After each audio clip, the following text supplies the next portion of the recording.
Hey, what's up? Welcome to today's workout. Today we're starting off with squats. I have the load relatively light. I have it at 90 pounds and I'm only doing 2 sets at 12 reps. Today's Tuesday. The time of recording this video is Tuesday, and on Saturday I have my very first half marathon. And so throughout this week, I'm not going to train very heavy because I want to be able to keep my legs fresh for the run. But obviously, I still want to train my legs because we use our legs to run. And the stronger our legs are, the stronger our hips are, the stronger the run's going to be. Now, if you look at it from this angle, my knees. You see how my knees are staying out the whole time? I'm pushing my knees out. And imagine your feet, like you're pushing the ground apart with your feet and keeping your knees out. This is the stance you want to have when you're squatting. If you let your knees cave inward, it's going to put stress on your knees that you don't want and you don't need. So make sure you're keeping your knees pushed outward throughout the exercise.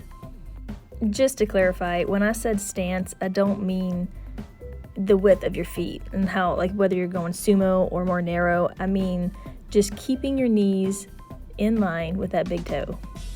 And of course, we're going to add some hip thrust in there. Hip thrust, even though it's like a compound exercise, it is so great at isolating the glutes, and the ability to increase weight on this exercise, it is so great. You will notice your strength go up in this exercise relatively quickly. I feel like you want to make sure that once you're at the top of the exercise, you are squeezing hard. And then, so with this one, I'm doing 2 sets. I have it at 180 pounds and I'm doing 12 reps. Also, keep in mind that your glutes are your powerhouse muscle. If you want to be a good runner, you need to train your glutes. So we got the quads, we got the glutes, and now we are going to get the hamstrings with some kettlebell swings and kettlebell swing. That kind of rhymed. Anyways, so I say hamstring, but a kettlebell swing is that's a full body workout. You want to keep your core tight the entire time. And see how I'm hinging at my hips?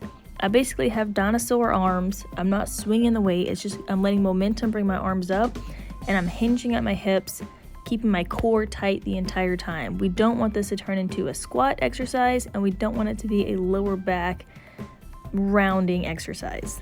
Now we are doing some assisted pistol squats. And I don't know, being able to do a pistol squat just makes you feel like a badass. And I'm just about to the point where I can do them without assistance, but not there yet. So I'm going to continue doing them assisted. These are so fun though, because you're isolating that one quad so nicely on these moves, and your quad is one of the major muscle groups that helps to stabilize your knee and to help it to track in line like it's supposed to. So don't sleep on quad training when you're trying to run.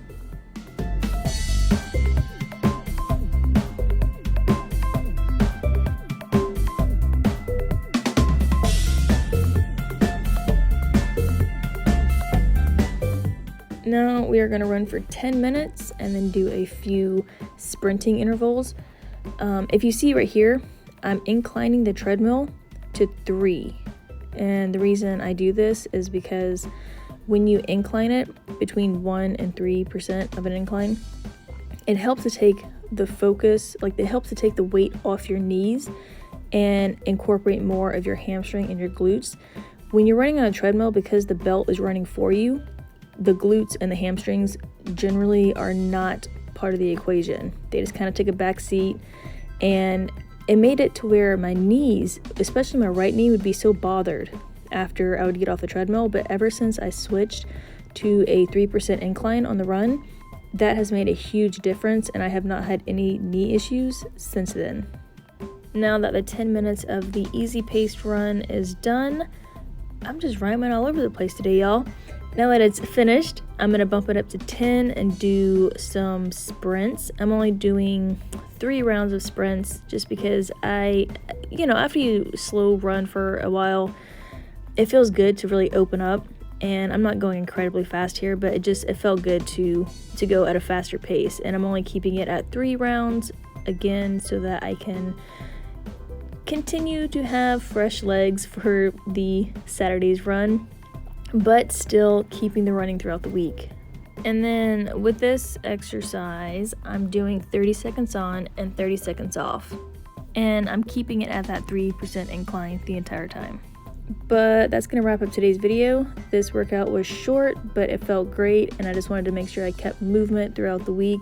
I really appreciate you taking the time to watch, and I'm hoping to make a video after I run my half marathon, just going over the things that I learned throughout the process of training.